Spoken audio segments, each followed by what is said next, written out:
Boa tarde a todos e a todas. Hoje vamos voltar a falar sobre Venezuela. No último domingo, um fato importante ocorreu e que deve ser mencionado e refletido por todos nós. Diz respeito ao ataque terrorista contra o Forte de Paracamay, no estado de Valência, perpetrado por um grupo terrorista que buscou não apenas tomar de assalto o quartel, um importante quartel das Forças Armadas venezuelanas, ali está sediado a 41ª Brigada do Exército, não apenas, portanto, tentaram tomar esse quartel de assalto, como acabaram por roubar quase uma centena de fuzis, entre outros armamentos. Esse ataque desse grupo terrorista ao quartel de Paracamay, ao Forte de Paracamay, foi imediatamente debelado pelas Forças Armadas venezuelanas, mas é importantíssimo analisar o que significa esse fato, compreender a situação venezuelana a partir desse fato. Em primeiro lugar, fica claro quem efetivamente recorre à violência. Um ataque a um forte não é uma ação fortuita, não é um enfrentamento de rua. É uma operação planificada, um recurso orquestrado de utilização da violência, buscando atacar uma instituição do Estado venezuelano. Isso é um primeiro elemento. Ou seja, da onde efetivamente parte a violência? A violência parte do Estado venezuelano, do governo do presidente Nicolás Maduro, ou parte das forças oposicionistas que já descambam para a violência aberta contra um governo legitimamente eleito. Não é à toa que os principais veículos de comunicação associados à direita aplaudiram, bateram palmas para esse grupo de militares que tentou tomar de assalto o Forte de Paracamay. Isso é bastante revelador da natureza das forças oposicionistas que atuam na Venezuela. Mas esse é apenas mais um episódio. Há uma cadeia de episódios da mesma natureza. Vamos nos recordar que algumas semanas atrás houve um ataque de helicóptero contra instituições venezuelanas também com o mesmo formato. 1, 2 ou 3 militares ou policiais desertores que ocupam, tomam um helicóptero junto com outros indivíduos, fazem um ataque contra uma instituição determinada. O que houve agora em Paracamay foi algo um pouco mais sofisticado.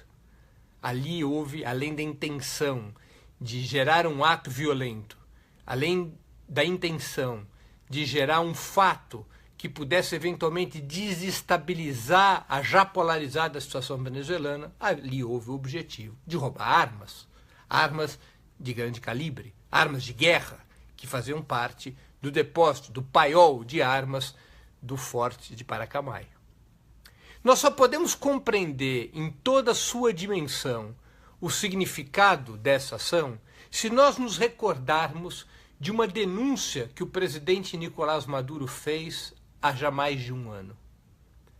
Vocês todos podem procurar no Google, para isso que serve o Google. Ponham lá, Operação Libertad 2, ou em inglês, Operation Freedom 2. Talvez também ache em português, Operação Liberdade 2. Do que se trata isso? Se trata de um plano elaborado pelo Comando Sul dos Estados Unidos, que é exatamente o setor do Exército Americano, a divisão do Exército Americano, que cuida da segurança norte-americana em relação à América Central e o Caribe. Trata-se de um documento desta divisão do Exército Americano, assinado por um almirante que chefia o Comando Sul. E esse documento planificava ações de desestabilização da Venezuela, detalhadamente. São 12 pontos que tratam de como levar a cabo uma operação que levasse à derrubada do governo do presidente Nicolás Maduro. Curiosamente, o nome dado a essa operação, a esse documento do Exército Americano, é um nome semelhante ao que foi dado para a derrubada do presidente Saddam Hussein no Iraque. Ali também se chamava Operation Freedom. Agora ganha o nome de Operation Freedom 2. Eles próprios tratam de estabelecer uma comparação, uma semelhança entre as duas operações.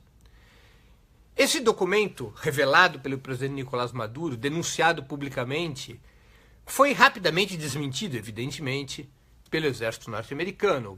O porta-voz do Comando Sul, é uma mulher, na verdade, uma coronel responsável pelas relações públicas e com a imprensa do Comando Sul, imediatamente desmentiu esse documento.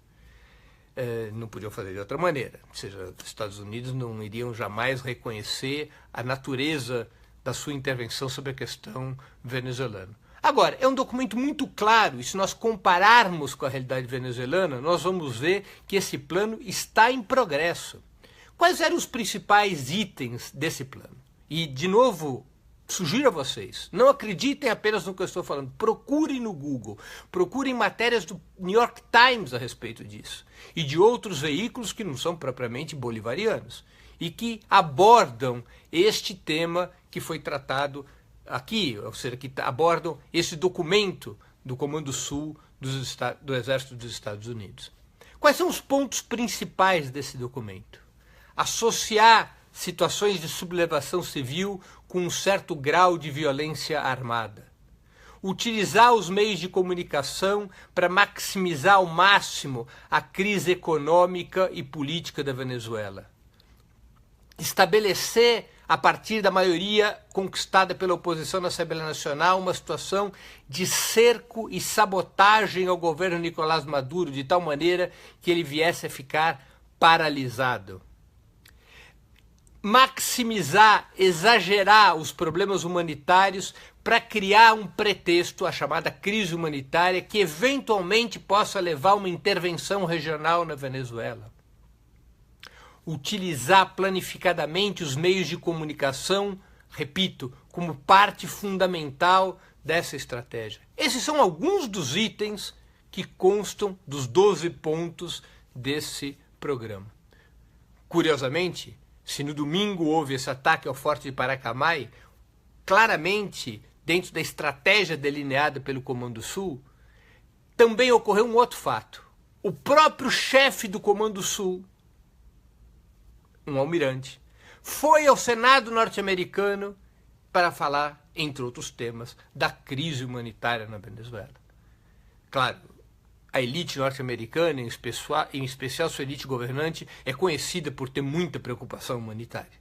Nós sabemos as suas preocupações humanitárias nos ataques aos civis no Iraque, no Afeganistão, na Líbia, como foi já no passado na Guerra do Vietnã, no cerco e no bloqueio a Cuba. É uma elite muito preocupada com questões humanitárias. E esse almirante foi ao Senado americano para falar da crise humanitária da Venezuela.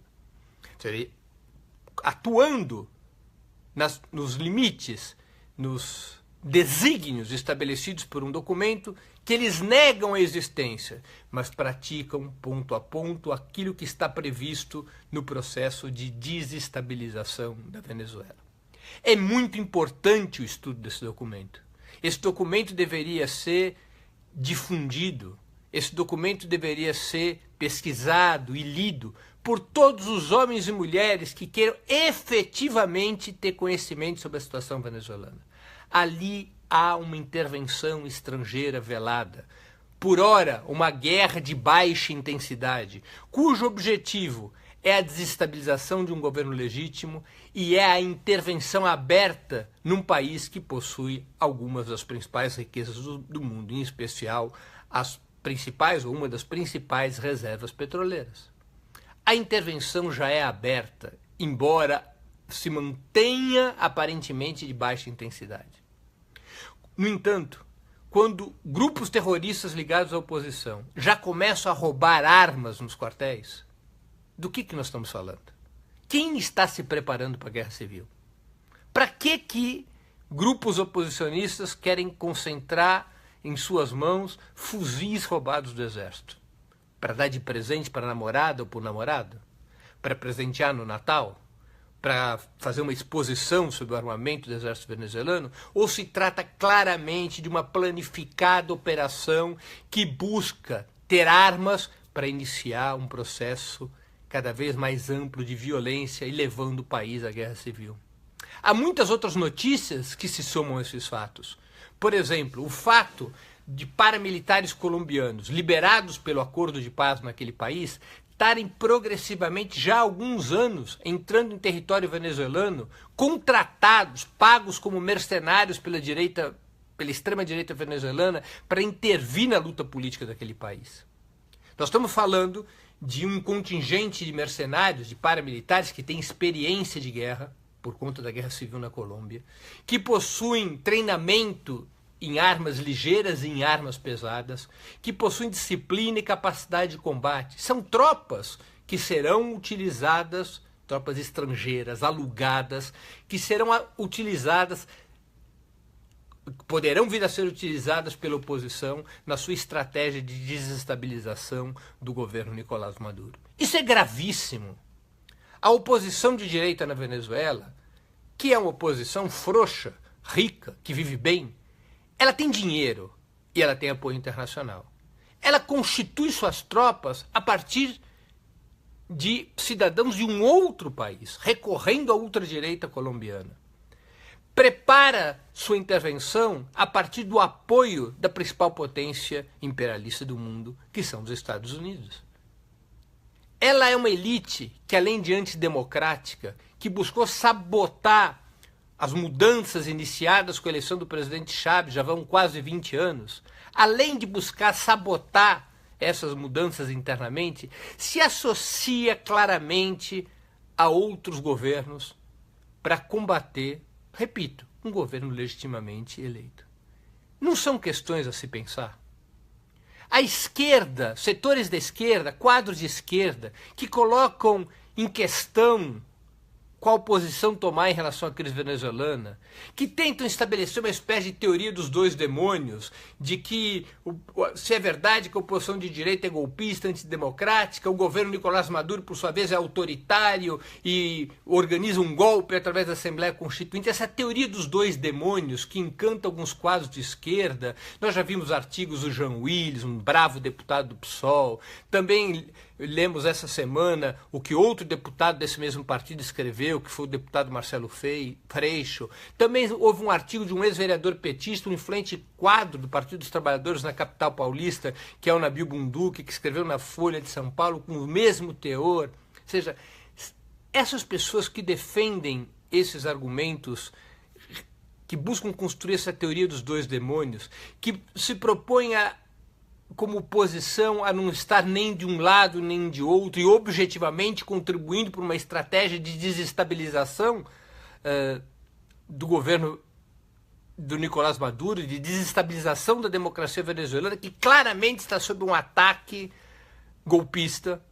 Será que não era o caso de quem defende essas ideias, de quem defende a teoria dos dois demônios, parar para pensar, ficar atento aos fatos, ler menos os editoriais e as opiniões dos grandes meios de comunicação e compreender que o que está em curso na Venezuela não é se gostamos ou não gostamos do governo Nicolás Maduro, se o governo Nicolás Maduro atende ou não às expectativas de determinados setores progressistas, mas qual é a posição que deve adotar homens e mulheres progressistas diante de um ataque golpista desta natureza, diante de uma intervenção imperialista com essas características, diante de uma situação de violência estimulada a partir dos centros de comando nos Estados Unidos e de uma elite perversa, mesquinha e antipopular como é a venezuelana. Nós podemos, homens e mulheres progressistas, ficarmos de braços cruzados, em silêncio, nos propondo a neutralidade diante de uma situação desse tipo? É correto que homens e mulheres progressistas sejam neutros diante dessas informações? É o caso de parar e refletir com honestidade sobre isso. E é o chamado que nós devemos fazer a quem, como Freixo, Jean Willis ou Nabil Bunduque, propõe uma política que, no fundo, ao se proporem neutro, contribuem, mesmo que não seja a sua intenção, contribuem objetivamente ao cerco e à desestabilização do processo bolivariano. A mesma atitude errática adotou o governo uruguaio, dirigido pela progressista Frente Ampla. Não é o caso da esquerda latino-americana chamar às falas a Frente Ampla uruguaia, cobrar o papel que vem desempenhando nessa crise? É ou não a principal questão do nosso continente nesse momento a situação venezuelana? Nós vamos achar bacana que os Estados Unidos e as elites venezuelanas consigam colocar no chão o governo do presidente Nicolás Maduro? Será que alguém tem ilusão de que o governo do presidente Nicolás Maduro é combatido por seus eventuais erros? Ou ele é combatido porque ele se propôs em continuidade ao que já vinha fazendo de uma maneira bastante ampla e corajosa o presidente Hugo Chávez, porque esse governo busca preservar nas mãos do poder público, nas mãos do povo, riquezas minerais, em especial o petróleo, que em outras épocas, anteriores à eleição do presidente Chávez, eram controladas pelas grandes corporações internacionais do petróleo, pelas elites corruptas da Venezuela, pelo capital privado. Alguém em sã consciência acha que os Estados Unidos da América, nesse momento dirigido por um doido reacionário como Donald Trump, alguém acha em sã consciência que os Estados Unidos da América e a elite venezuelana estão preocupados com a democracia, com questões humanitárias e com o respeito ao Estado de Direito? Ou tudo que lhes interessa é criar um clima, como está previsto na Operação Libertados, na Operation Freedom 2, tudo que lhes interessa é criar as condições para a derrubada violenta de um governo legitimamente eleito. Nós temos que refletir sobre essas questões.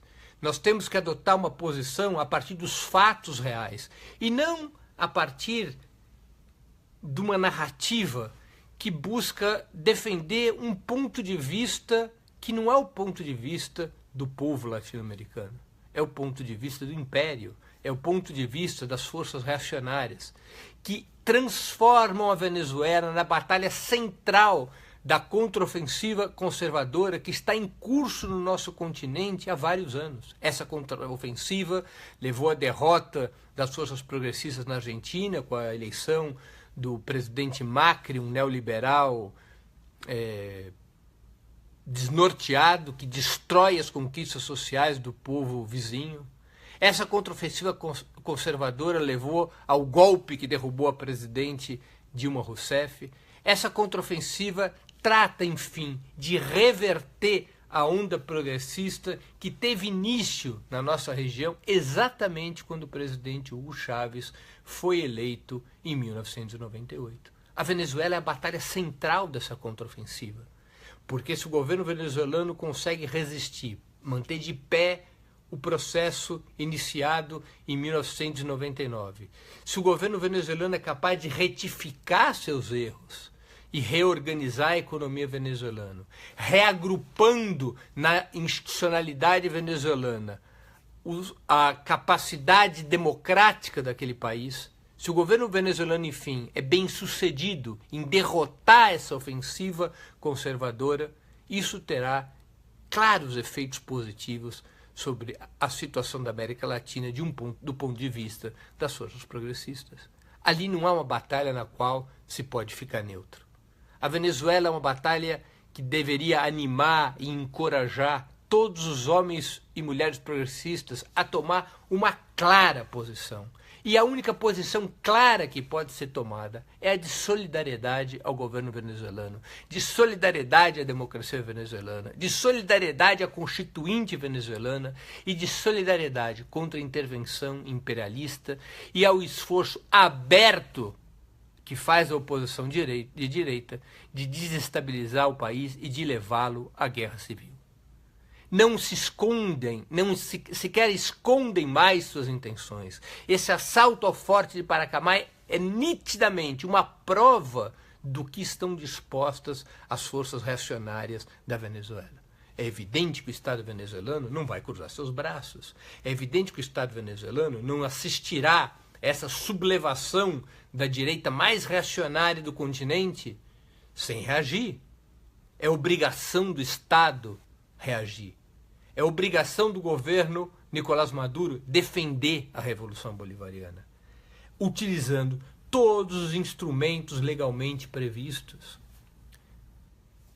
incluindo a criminalização de quem recorre à violência. A violência não faz parte da vida democrática. o recurso à violência armada, que é próprio da direita venezuelana, e repito, o ataque ao Forte Paracamay é uma clara prova disso, a violência não pode fazer parte da disputa política. E quando a violência é introduzida na disputa política, o Estado democrático deve reagir, e deve reagir com firmeza. E quem tem lado, quem deseja a vitória das forças populares, não pode desejar outra coisa como consequência que não a manutenção da paz e da democracia por uma intervenção firme do Estado. Golpes como os que se tramam na Venezuela, ou como o que ocorreu aqui no Brasil, ou em Honduras, ou no passado em vários outros países da América Latina, não são pães de mel que se combate com buquês de flores. É uma situação de forte enfrentamento. Mas devemos ter claro que é um enfrentamento provocado por um plano de intervenção estrangeiro, um plano de intervenção imperialista associado às elites locais, cujo objetivo não é a democracia, mas a sua derrocada, e a derrocada de um governo popular que ousou colocar as riquezas, as enormes riquezas da Venezuela a serviço da maioria do povo e não mais a serviço das elites. Pessoal, é o que eu tinha para dizer hoje. Acho que esse tema é palpitante, é um tema urgente, um tema emergente, sobre os quais homens e mulheres progressistas devem atuar com clareza e firmeza. Boa tarde a todos e a todas, até a próxima.